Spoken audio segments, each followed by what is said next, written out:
Hello friends, எல்லோருக்கும் வணக்கம். Welcome to young investor channel. Last markets பார்த்துருப்பீங்க. ஸோ ஒரு பாசிட்டிவ் ட்ரெண்டில் தான் க்ளோஸ் ஆயிருக்கு. நிஃப்டி 50 77 பாயிண்ட்ஸ் பாசிட்டிவில் க்ளோஸ் ஆயிருக்கு 24,620 பாயிண்ட்ஸில். Sensex 260 points positive 80,998 points. Nifty bank 76 points positive 55,676 பாயிண்ட்ஸில் க்ளோஸ் ஆயிருக்கு. நிஃப்டி ஐடி 123 பாயிண்ட்ஸ் பாசிட்டிவ் 36,938 பாயிண்ட்ஸில் க்ளோஸ் ஆயிருக்கு. எஃப்ஐஎஸ்டிஎஸ் டேட்டா எஃப்ஐஎஸ் 1076 கோடிக்கு நெட் பயாஸாக இருந்திருக்காங்க. டிஎஸ் பார்த்தீங்கன்னா 2566 கோடிக்கு நெட் பயாஸாக இருந்திருக்காங்க. ஸோ லாஸ்ட் மார்க்கெட்டில் எஃப்ஐஎஸும் சரி டிஎஸும் சரி ரெண்டு பேருமே பார்த்தீங்கன்னா பை தான் பண்ணியிருக்கிறாங்க. நெக்ஸ்ட் பார்த்தீங்கன்னா நீங்கள் கமெண்ட்ஸில் நிறைய டவுட்ஸ் கேட்டிருந்தீங்க, அதெல்லாம் டிஸ்கஸ் பண்ணலாம். ஆக்சுவலி இன்னைக்கு பெருசாக நியூஸஸ் எதுவுமே இருந்த மாதிரி இல்லை. ஸோ ஃபஸ்ட்டு பார்த்தீங்கன்னா ஒருத்தர் கமெண்ட்டில் கேட்டிருந்தாரு, ப்ரோ இந்த ஃபண்ட் ரைசிங்னா என்ன நடக்கும், கேன் யூ ப்ளீஸ் எக்ஸ்பிளைன் நம்ம ஸ்டாக்கு எனக்கும் அப்படின்னு சொல்லி அவர் கேட்டிருக்காரு அந்த question. So actually fund raising அப்படின்னா, ஃபார் எக்ஸாம்பிள் இப்போ பேங்கிங் இண்டஸ்ட்ரியில் இருக்க ஃபீல்டை ஒரு பக்கமாக வச்சுக்கோங்க, அதே இந்த டிசிஎஸ் இல்லை இந்த ரிலையன்ஸ் இண்டஸ்ட்ரீஸ் இது மாதிரி கம்பெனிஸ் ஒரு பக்கம் வச்சுக்கோங்க, Adani group of companies. So இப்போ பேங்கிங் இண்டஸ்ட்ரி எடுத்து பார்த்தீங்கன்னா ஒரு பக்கம் இருந்து லெண்ட் வாங்கி, அதாவது அமௌண்ட்டை வந்து கடனாட்டு வாங்கி அதை லெண்ட் பண்ணி அது மூலமாட்டு வர இன்ட்ரெஸ்ட் அப்படிங்கிற பேசிஸில் தான் பேங்கிங் இண்டஸ்ட்ரியோட பிஸ்னஸ் ரன் ஆகும். ஆர்பிஐட் வந்து ஃபண்டு வாங்குவாங்க, கடன் வாங்குவாங்க, அதை லெண்ட் பண்ணி அது மூலமாட்டு பேங்கிங் இண்டஸ்ட்ரி ரன் ஆகும். அல்லது அவங்க எப்படி பண்ணுவாங்கன்னா ஆஃபர் ஃபார் சேலில் ஸ்டேக் டைல்யூஷன் பண்ணுவாங்க. அது மோஸ்ட்லி பேங்கிங் இண்டஸ்ட்ரியில் பெருசாக நடக்காது. ஆனால் அந்த அதானி குரூப் ஆஃப் கம்பெனிஸ் இந்த பிஸ்னஸ் பண்ணுறாங்கல்ல, ரிலையன்ஸ் இண்டஸ்ட்ரீஸ் இந்த மாதிரி குரூப் ஆஃப் கம்பெனிஸில் ஆஃபர் ஃபார் சேல் மூலமாட்டு ஃபண்ட் ரைஸ் பண்ணுவாங்க, அல்லது டெப்ட் இஷ்யூவன்ஸ் மூலமாட்டு ஃபண்ட் ரைஸ் பண்ணுவாங்க. Private placement basis private banks இருக்குல்ல, அவங்க மூலமாட்டு ஃபண்ட் ரைஸ் பண்ணுவாங்க. ஃபண்டு ஏன் ரைஸ் பண்ணுறாங்கன்னா அவங்களுக்கு தேவை இருக்குது ஃபண்டு, அவங்களோட பிஸ்னஸை அடுத்த கட்டத்துக்கு கொண்டு போக, இல்லை வந்து அவங்களுக்கு கடன், அந்த கம்பெனியில் வந்து அதிக அளவில் கடன் இருக்குது, அதை ரீபே பண்ணணும் அப்படின்னா இந்த மாதிரி ஃபண்ட் ரைசிங் மெத்தட்ஸை யூஸ் பண்ணுவாங்க. ஸோ பட் பேங்கிங் இண்டஸ்ட்ரியில் வந்து பார்த்தீங்கன்னா பெருசாக நடக்கும். ஆனால் மற்ற companies Reliance Adani group of கம்பெனிஸ்லையும் இது வந்து மோஸ்ட்லி நடக்கும், அவங்களோட பிஸ்னஸ் எக்ஸ்பேன்ஷன், கடனை ரீபே பண்ணுறதுக்கு. பேங்கிங் இண்டஸ்ட்ரியில் பார்த்தீங்கன்னா அவங்களுக்கு லிக்விடிட்டி ஒரு மேஜர் ரீசனாக இருக்கும், அதுக்கு வேண்டி ஃபண்ட் ரைஸ் பண்ணுவாங்க. ஸோ இதான் ஃபண்ட் ரைசிங், அவங்களோட ஃப்யூச்சர் நீட்ஸு ப்ளஸ் வந்து பார்த்தீங்கன்னா கம்பெனி அடுத்த கட்டத்துக்கு கொண்டு போகிறதுக்கு, ப்ளஸ் வந்து அவங்களுக்கு சப்போஸ் கடன் இருந்ததுன்னா அதை ரீபே பண்ணுறதுக்கு, இதுக்கு தான் மோஸ்ட்லி ஃபண்ட் ரைசிங் பண்ணுவாங்க. நீங்கள் கேட்டிருந்தீங்க, அதனால் அப்டேட் பண்ணுறேன். நெக்ஸ்ட்டு பார்த்தீங்கன்னா ஒரு நண்பர் கமெண்டில் கேட்டிருந்தாரு, ப்ரோ இந்த எம்ஆர்பிஎல் அது வந்து க்ரோ ஆப்பில் அவருக்கு வந்து பி ரேஷியோ 441 காட்டுது அப்படின்னு சொல்லி கேட்டிருந்தாரு. அது போக நானும் செக் பண்ணி பார்த்தேன், என்னடா 441 போய் பார்த்தா கூகுள்லேயும் அப்படி தான் காட்டுது, ஸ்க்ரீனர் ஓப்பன் பண்ணி பார்த்தா அங்கேயும் அப்படி தான் காட்டுது. ஸ்டாக் ப்ரைஸ் 142 ரூபாவில் இருக்குது. அதோட புக் வேல்யூ பார்த்தீங்கன்னா 74 ரூபா இருக்குது. புக் வேல்யூவோட 2 மடங்கு தான் அதிகமாக ட்ரேட் ஆகுது. பட் பி ரேஷியோ இந்த இதில் வந்து எனக்கு இப்படி காட்டுறது சரியாக படலை. பட் இந்த கம்பெனி என்கிட்ட கிடையவும் செய்யாது. இவங்க வந்து பார்த்தீங்கன்னா மோஸ்ட்லி இந்த ஆதித்யா பிர்லா குரூப்போட நிறைய ஜாயின்ட் வெஞ்சர் செட்டப் பண்ணியிருக்காங்க. பெட்ரோகெமிக்கல்ஸ் லிமிடெட் பிஸ்னஸில் இருக்கிற கம்பெனி. இதை நான் ட்ராக் பண்ணுறது கிடையாது. பட் புக் வேல்யூவோட 2 டைம்ஸ் ட்ரேட் ஆகுது. ஹை வந்து பார்த்தீங்கன்னா 254, லோ வந்து 98 ருபீஸ் இருந்திருக்கு. கரண்ட் மார்க்கெட் ப்ரைஸ் 142 இருக்குது. இதை நீங்கள் கேட்டிருந்தீங்க, அது ஸ்க்ரீனர்லேயும் அப்படி தான் இருக்குது, கூகுள்லேயும் அப்படி தான் இருக்குது. ஈஸ்மை ட்ரிப் அனாலிசிஸ் வீடியோ போடுங்க ஜீனி ஒரு நண்பர் கேட்டிருக்காரு. ப்ரோ அதெல்லாம் நம்ம ரொம்ப நாளாக அனாலிசிஸ் பண்ணிட்டு தான் இருக்கிறோம், அதெல்லாம் நான் ட்ராக் பண்ணிகிட்டே இருக்கேன். பெருசாக அந்த ஸ்டாக் மூவ்மெண்ட்ஸ் ஆன மாதிரியும் இல்லை, பெருசாக அந்த கம்பெனி வளர்ச்சி பாதையில் வந்த மாதிரியும் இல்லை. ஸோ அவங்க வந்து பார்த்தீங்கன்னா போனஸ் வந்து கடைசியாக கொடுத்தாங்க, அதுதான் அந்த கம்பெனியில் ஒரு மூமெண்ட்ஸு. அதுக்கப்புறம் பெருசாக அந்த ஈஸ்மை ட்ரிப்பில் எதுவுமே நடக்கலை. ஸோ இப்போதைக்கு நான் அதை ட்ராக் பண்ணுறதும் இல்லை, பெருசாக அந்த ஸ்டாக் ரிட்டர்ன்ஸும் கொடுக்கல. கொஞ்ச நாள் ட்ராக் பண்ணுறேன், இப்போவும் பார்த்தீங்கன்னா பெருசாக அந்த ஸ்டாக் மூவ்மெண்ட்ஸில் அப்படி தான் இருக்குது. ஸோ அதனால் இந்த மாதிரி கம்பெனிஸ் எல்லாம் இப்போ ரிஸ்க் எடுக்கிறத அவாய்ட் பண்ணுறது தான் பெட்டராக நான் ஃபீல் பண்ணுறேன். நெக்ஸ்ட் பார்த்தீங்கன்னா Jaiprakash power engines limited. Actually இதெல்லாம் பார்த்தீங்கன்னா ஸ்மால் கேப் கம்பெனிஸ் தான். இந்த சுஸ்லான் எனர்ஜி மாதிரி பவர் கம்பெனிஸில் இருக்கிறாங்க. அதெல்லாம் இதெல்லாம் லாங் டேர்மில் வந்து சர்வே ஆகுமாங்கிறது ஒரு கொஸ்டினாக இருந்தாலும், லாங் டேர்மில் இதே மாதிரி பிஸ்னஸ் சக்ஸஸாக போகுமா அப்படிங்கிற கொஸ்டின்ஸ் நிறையா இருக்குது. இதெல்லாம் ஒன் டைம் ஆஃப் பீரியடில் நான் வந்து எக்ஸிட் பண்ணிட்டேன் இந்த ஜெய்பிரகாஷ் பவர் என்ஜின்ஸ் லிமிடெட். இப்போ என்கிட்ட வந்து பார்த்தீங்கன்னா ரத்தன் இந்தியா பவர் மட்டும் இருக்குதுன்னு நினைக்கிறேன், மற்றபடி எந்த பவர் கம்பெனிஸும் பெருசாக இல்லை, அது ஒத்தைக்கு தான் இருக்குது. இதில் எக்ஸிட் பண்ணிட்டேன், சுஸ்லான் எனர்ஜிலையும் எக்ஸிட் பண்ணிட்டேன். Jaiprakash power engines limited, Suzlon energy ரெண்டுலேயுமே நான் எக்ஸிட் பண்ணிட்டேன். ஸோ இந்த மாதிரி கம்பெனிஸ்லாம் ஒரு ஷார்ட் டேர்மில் தான் நம்மளால் ஃபோக்கஸ் பண்ண முடியும், லாபம் பார்க்க முடியும். ஒரு லாங் டேர்மில் வந்து பார்த்தீங்கன்னா இதெல்லாம் கான்சன்ட்ரேஷன் பண்ண முடியுமாங்கிறது டவுட்டான கொஸ்டின்ஸ் தான். அப்படி நம்ம இந்த கம்பெனிஸில், அதாவது இந்த மாதிரி கம்பெனிஸில் இன்வெஸ்ட்மெண்ட் பண்ணணும் அப்படின்னு நம்ம யோசித்தாலுமே அது வந்து பார்த்தீங்கன்னா ரிஸ்க்கு தான். அது நம்ம வந்து ஓன் ரிஸ்க் எடுக்கிற கதையில் தான் வந்து முடியும். ஸோ இந்த மாதிரி கம்பெனிஸில் எல்லாமே பார்த்தீங்கன்னா டேக்கிங் ரிஸ்க். நான் எப்படி இந்த எக்ஸல் அடுத்து சில பென்னி ஸ்டாக்ஸ்லாம் எடுக்கிறோனோ அதெல்லாமே ரிஸ்க் தான். நம்ம வந்து கரெக்டாக சொல்ல முடியாது இது வந்து கண்டிப்பாக வந்து சக்ஸஸ் ஆகும் அப்படின்னு சொல்ல முடியாது. ரிஸ்க்கு தான் அதெல்லாமே. ஸோ ஸ்மால் கேப் கம்பெனிஸ் என்றைக்குமே ரிஸ்க்கு தான். அது நம்ம தான் பார்த்தீங்கன்னா அனாலிசிஸ் பண்ணி எடுக்கணும். வேரி ரெனோபிள் டெக்னாலஜிஸ் வந்து சோலார் ப்ராஜெக்ட் ஆர்டர் வந்து 345 கோடிக்கு ராஜஸ்தானில் கிடச்சிருக்கு அப்படின்னு சொல்லி அப்டேட் பண்ணியிருக்காங்க. இந்த வேரி ரெனோபிள்ஸ் கொடுத்த அப்டேட்டு. நெக்ஸ்ட்டு பார்த்தீங்கன்னா இந்த RVNL, IRFC, Ircon International, Texmaco Rail, Titagarh Rail System இந்த மாதிரி ஸ்டாக்ஸ் எல்லாமே இன்றைக்கி மார்க்கெட்டில் ஒரு நல்ல பெர்ஃபார்மன்ஸ் கொடுத்துருந்துச்சு. இது போக ஷிப் பில்டிங் கம்பெனிஸான Cochin shipyard, Mazagon dock shipbuilders, GRSC இந்த மாதிரி பங்குகளும் ஒரு நல்ல ரிட்டர்ன்ஸ் கொடுத்துருந்துச்சு. அதில் மோஸ்ட்லி 2 கம்பெனிஸ் வால்யூம் பேஸ்டு. அது போக மேசகான் டாக் ஷிப்பில்டர்ஸில் வந்து பார்த்தீங்கன்னா அவங்க 30,000 to 40,000 கோடி வரைக்கும் அவங்க ஆர்டர் கிடைக்கும் அப்படின்னு சொல்லி எக்ஸ்பெக்ட் பண்ணுறாங்க. நெக்ஸ்ட்டு ஜிஆர்எஸ்சி பார்த்தீங்கன்னா ஒரு memorandum of understanding Norway based company கூட போட்டிருந்தாங்க. ஸோ இது எல்லாமே ஒரு major reason ship building companies இன்னைக்கு பாசிட்டிவ் ட்ரெண்டில் இருக்கு. Railway companies IRFC, Rail Vikas Nigam Limited, Jupiter Wagons, Texmaco Rail, RITES Limited, RailTel Corporation, Concor mostly 14% வரைக்கும் மேலே போயிருந்துச்சு. கவர்மெண்ட் வந்து என்ன முடிவு எடுத்திருக்காங்கன்னா கேபிட்டல் எக்ஸ்பெண்டிச்சர் அதிகப்படுத்துறதுக்கு இந்த மாதிரி கம்பெனிஸில் முடிவு எடுத்திருக்காங்க.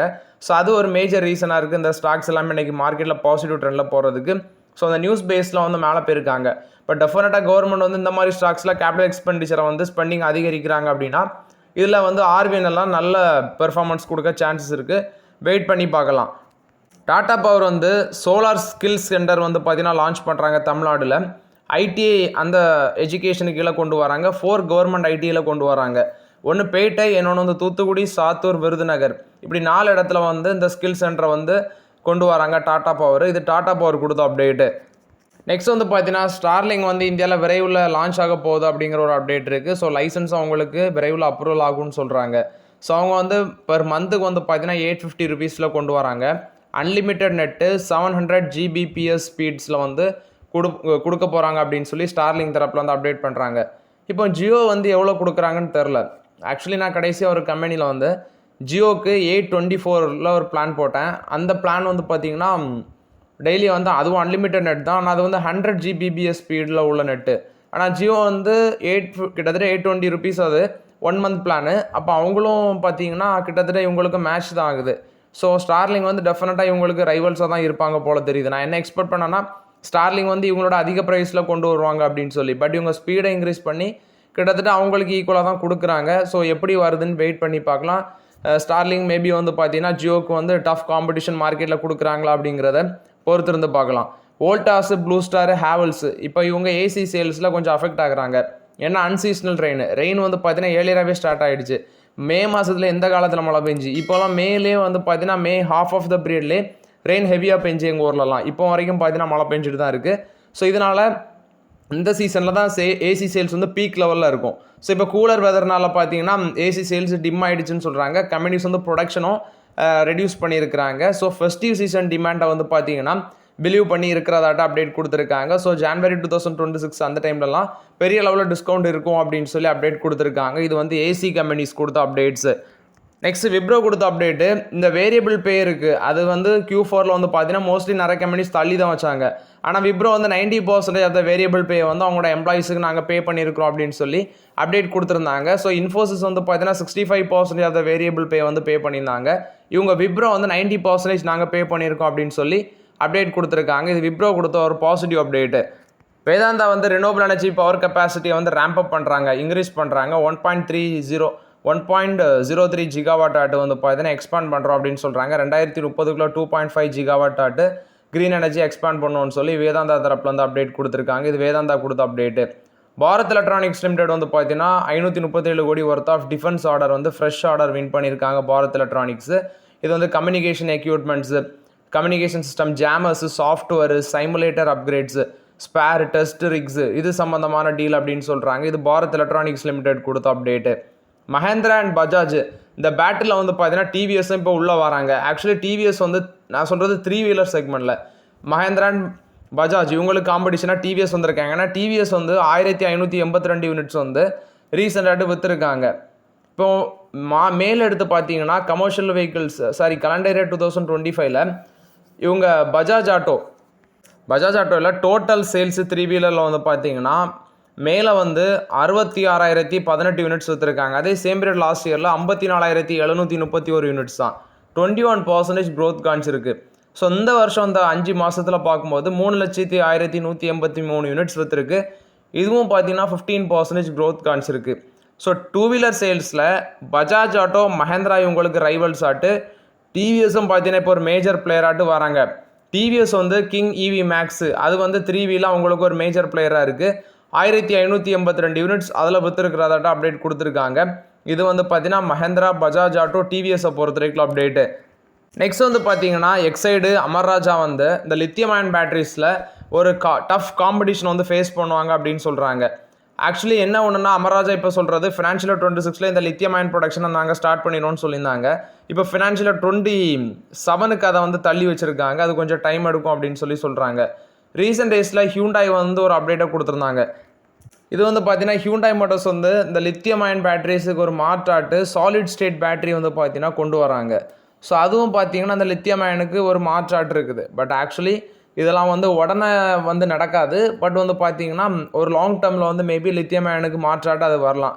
பட் இப்போ வந்து பார்த்தீங்கன்னா லித்தியம் அயன் பேட்டரிஸ்லேயே ஓவர் த லாங் டேர்மில் ஹெவி காம்படிஷன் இருக்கும் அமர்ராஜா எக்ஸைடுக்கு அப்படின்னு சொல்லி அப்டேட் கொடுக்குறாங்க. இது எக்ஸைட் அமர்ராஜாவை பொறுத்த வரைக்கும் அப்டேட்டு.